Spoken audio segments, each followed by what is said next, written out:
Good morning. It is Wednesday, April the 17th. We're live with Up to the Minute here, coming to you from the HCCTV studios this morning. I'm Todd Duplantis, and my co-host this morning, Dr. Lana Pagao, the communications director over at the Northwest College. Good morning, Lana. Good morning, Todd. How are you? Doing well at this halfway point through the week that seems like it's lasted forever. And we've got a board meeting later today, so that'll be happening. A lot of important stuff happening today at HCC. And of course, we've got a great show lined up for you. Some special guests coming your way. And if you we appreciate you being here for the live show. If you want to watch us at other times, you can do so really anytime in social media, Lana. And they can also watch us on our cable channel, HCCTV, as well. That's right. We are live on the Houston Community College District Facebook page, not HCC. And on YouTube, we're also on X, LinkedIn, and on HCCTV at noon, 5, and 10 p.m. Monday through Friday. That's right. No reason not to catch the show if you don't see it live. So a couple of special guests coming your way. One of them, we're going to be talking about the Digital and IT Center of Excellence's upcoming Super Portfolio Show. Andre Hermann is joining us here. Andre Hermann, I should say. And Andre, you're the Department Chair of Digital Communications, Gaming, and Simulation. What does a super portfolio show contain as opposed to a regular portfolio show? Let's see, your mic's still muted. Your mic's muted there. Oh, there we go. So a super portfolio event is our way of branding this very unique experience for our students. Historically, we've always offered an annual portfolio event for individual departments, but for the past 2 years, we've now brought all of the departments together under one event. So it's going to be the best of the best with the Digital IT Center of Excellence. All right. Andre, we're going to be with you in a few minutes. Stick around. Lana will be with you shortly. We're going to kick things off right now. Special guest right with us to discuss April as Community College Month, as it is every April. Dr. Andrea Burridge is joining us now. She's the interim vice chancellor, HCC Strategy Planning and Institutional Effectiveness. Good morning, Dr. Burridge. How are you? Good morning. Thank you for having me this morning. Yeah, thanks for being here. First off, April is Community College Month. We'll talk about that in a second. But I know your office was created several years ago when we brought on Dr. Kurt Ewan. But tell us a bit about the Office of Strategy Planning and Institutional Effectiveness. And we'll get into your mission in a second. So the Office of Strategy Planning and Institutional Effectiveness is a shared service. Our job is to assist every other department in college and COE in this institution with almost anything they need. So our departments include grants and research development, entrepreneurial initiatives, research analytics, decision support, project and change management, strategy and planning, and system ops. And you can see from the breadth of that, really, when other divisions need help with planning, with data, with grants, any of that, our job is to come in and help. You come in and help, but doesn't your office, you guys also are kind of looking into the future as well, where the college needs to be, hence the planning as well. Yeah, absolutely. So our office is to take a strategic view of where the college is going and provide that kind of support to leaders at all levels of the institution. So when we look at questions like how do we support our students and support student success, our job is to look at best practices, what's happening in the environment, what's happening in the communities, what's happening in the greater Houston area, and suggest strategies to help get us there. You also have a number of surveys that are conducted. Tell us about those and the current ones ongoing and what may be upcoming in the near future. Absolutely. Our biggest one, we run the Eagles S3, the course evaluation survey that is starting soon. And that one is the one where students are encouraged to tell us about their experience in courses. And that information is used by both the faculty and the institution to help make students experience the best it can be. So to understand what we're doing well and where we can improve. Right now, we have a really exciting survey going on, which is the Community College Survey of Student Engagement. engagement. We call that the HCCTV, and that one provides insights into institutional practices and student behaviors. So we ask students, what's your experience in the classroom? What's your experience in advising? And we take that information and again, use it for institutional improvement. I know besides getting the students' opinions, you also work with faculty and staff. So tell us about that. Absolutely. We do we help the chancellor with her listening tour surveys, which has got a lot of really helpful information from the chancellor about people's perceptions of what the institution is doing and what we can do better. It specifically asks people, what do you see as innovation and a direction? We also right now, in a companion to the HCCTV, are doing the community college faculty survey of student engagement. And that looks at students' that's faculty perception of what's happening in the classroom for students, teaching practices and the way they're spending their time. And one important thing about all these surveys is it's not about a particular faculty member or a particular class. It's about understanding the institutional experience as a whole. And so it's anonymous, and we really do encourage both faculty and students to participate when they have the chance. What are some of the important things or trends you've been able to find out or you've discovered over the past several years that you were able to present to the college that we could use? Well, one of the things we found was that roughly 1 in 5 of our students were telling us that their assignments were either late or not turned in at least a couple of times a semester because they didn't have access to the digital technology they needed. That technology was a barrier for them doing their work. And this was not students making it, talking to an individual faculty. This was an institutional survey where we said, what are the barriers that you're experiencing? And based on that kind of response, we knew the importance of the new digital access centers, of the laptop loaner programs, of all the different ways that we try to connect students to technology and to financial assistance.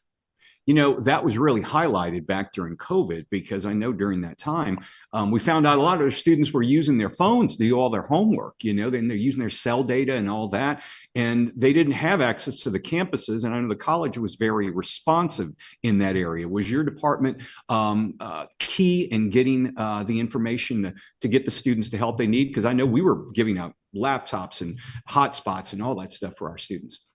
Absolutely. It started with a very quick sort of pulse survey where we asked students their needs, and it was immediately apparent. I think we had over 15,000 responses in just a day or two. It was apparent that technology was a huge barrier at the start of COVID. And so then we worked with the financial aid department to specifically connect students to help obtaining laptops, obtaining hotspots, and getting the technology help they needed as an individual. And again, we did this through various survey platforms so that we could connect with students quickly.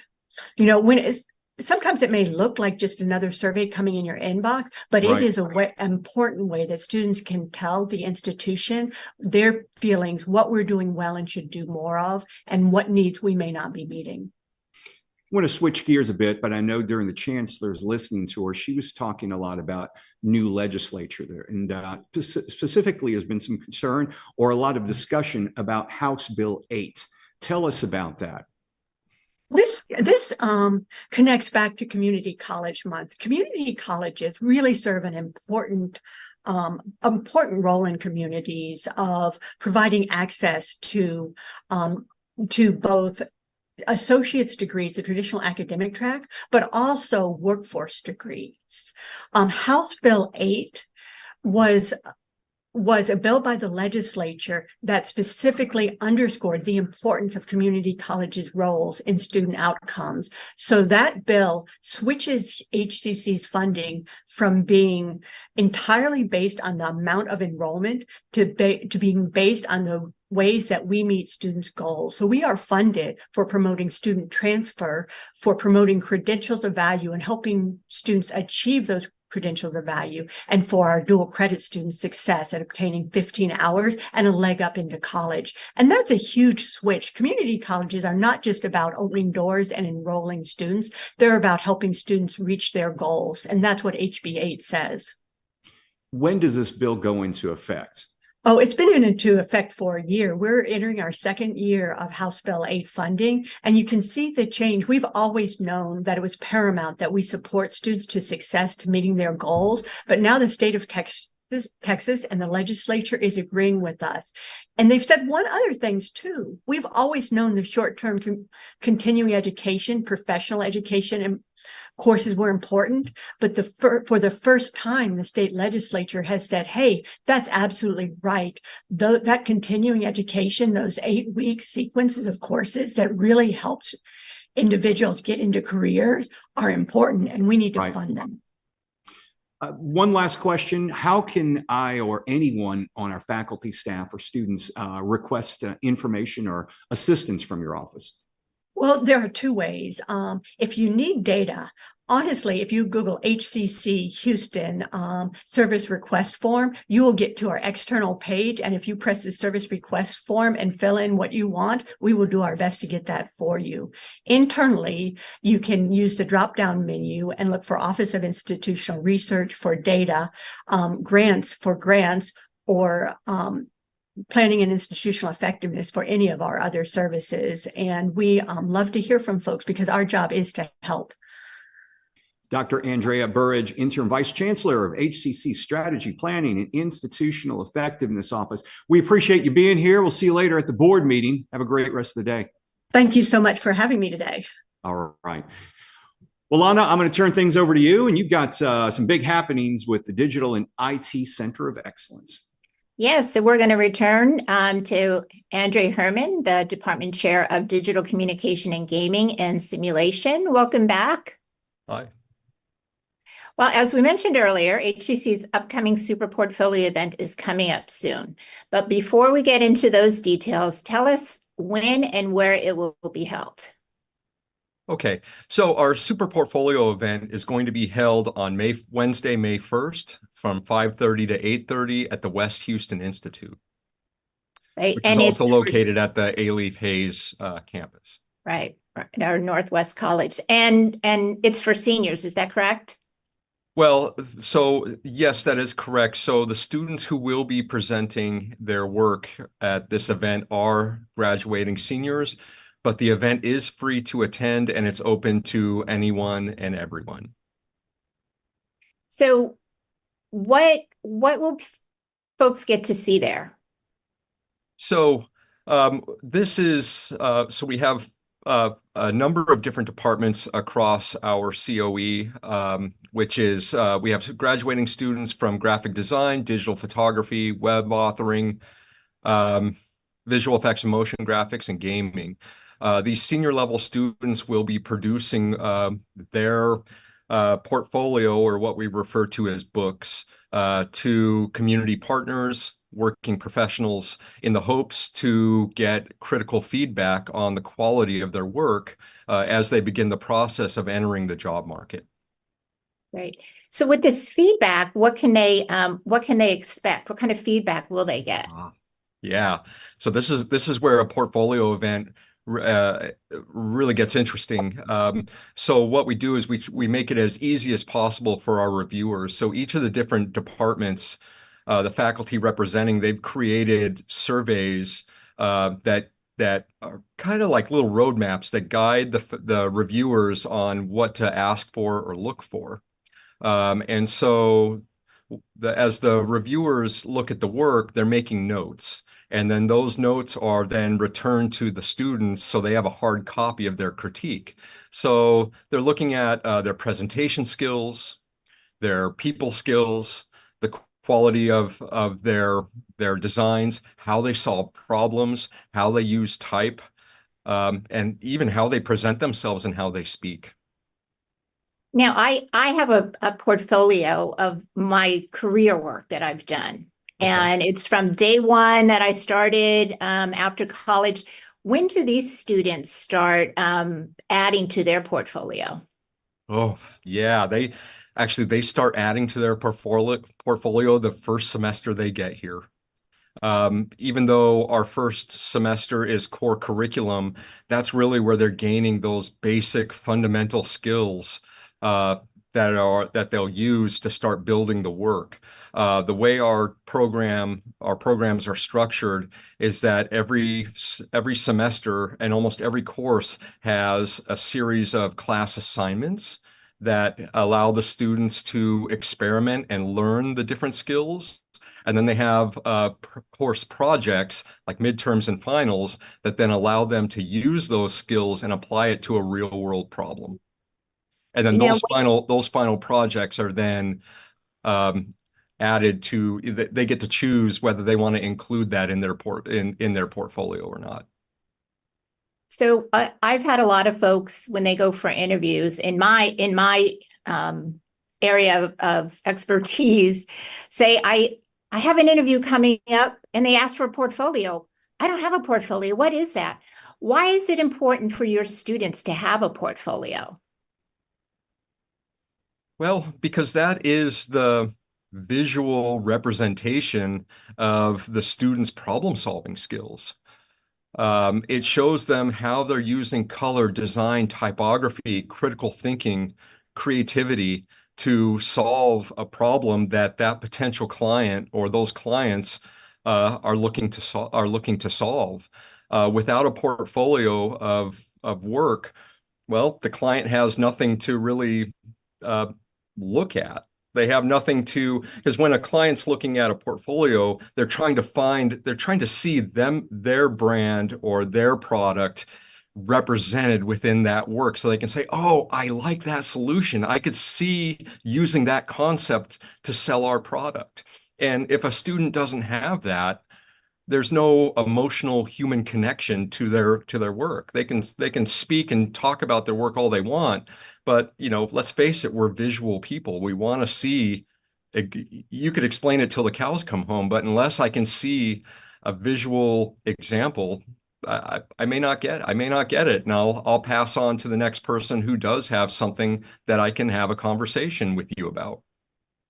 Yeah, I think it's important to be able to show that you actually can do the work. You know how to do the work, and here's what I've produced, and I'll bring this to you, if you hire me. And I always think portfolios are just really, really important. So some of those projects you talked about sound pretty cutting edge, even if they are from students. Yeah, they are.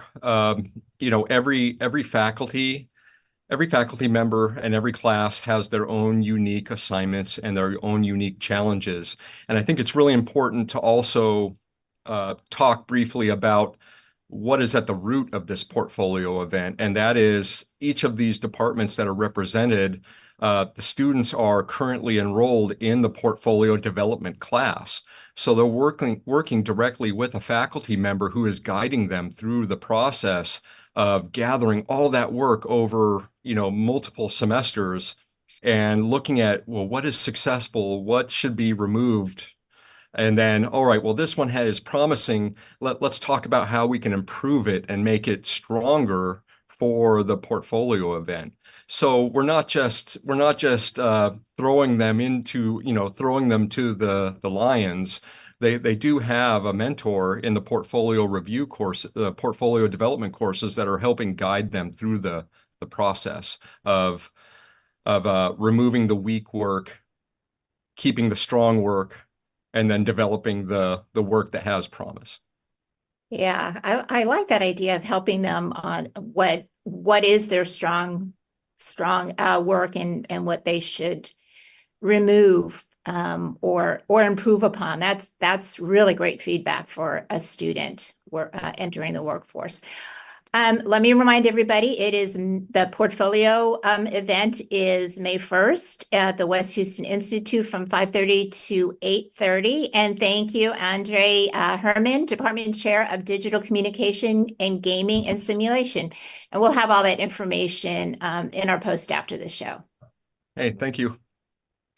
All right, thank you both. And we've got some announcements to go through before we wrap up today's show. One of them, know your status, very important. It's a responsible thing to do, and this is a free way to check your status, whether you want to be confidential about finding out about HIV or STDs. HCC is here to help with free screenings. It's happening from 10 a.m. to 2 p.m. today out at the HCC Central Hermann building. So check it out. It is, of course, a free screening.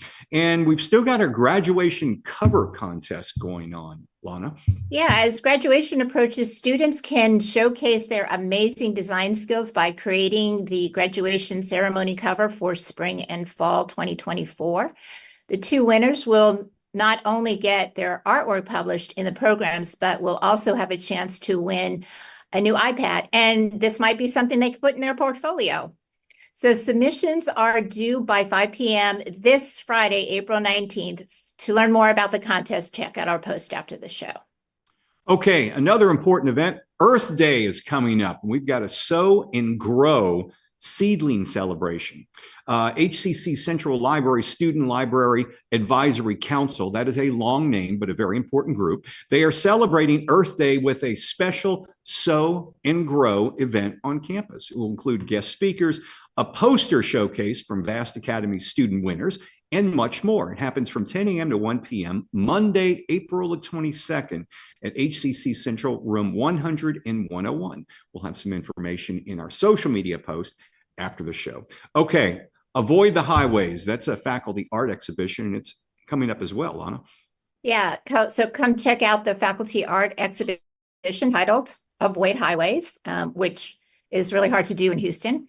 And that will feature the work of John Forsade. And the exhibit is now, and it runs through May 1st at HCC West Loop Gallery. It's free. You don't have to register. And check out our post after the show for information.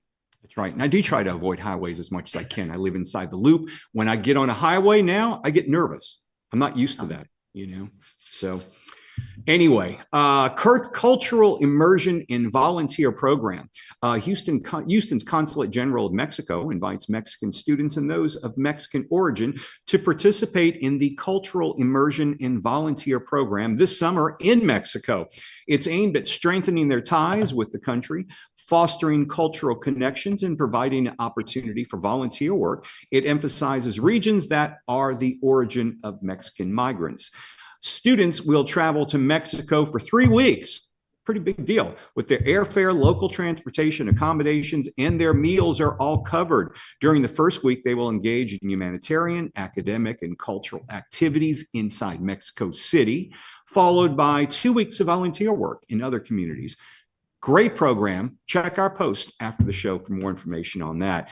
And if you haven't started thinking summer sessions, fall semester, you better start thinking now, Lana, because we are signing up for both.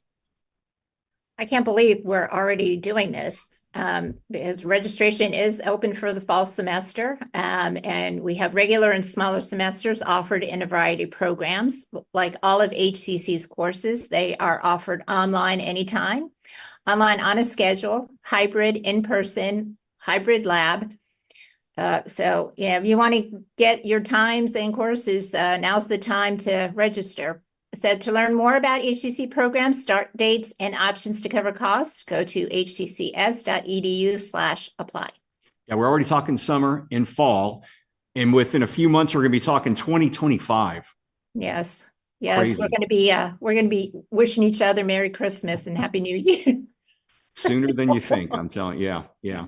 Okay, tomorrow we're welcoming a new co-host, Linda Davis. She's the executive co-chair of the Chancellor's We Care campaign. And also for Thursday Family Fun Day, we'll discuss the Blues, Brews, and Barbecue event to benefit the Houston Area Parkinson Society. So great show tomorrow. We'll be back live at 10 a.m. Lana, thanks for being here today. We'll see you next week. Always a pleasure. All right. Have a great day, folks. We'll be back live tomorrow morning, 10 a.m. with Up to the Minute.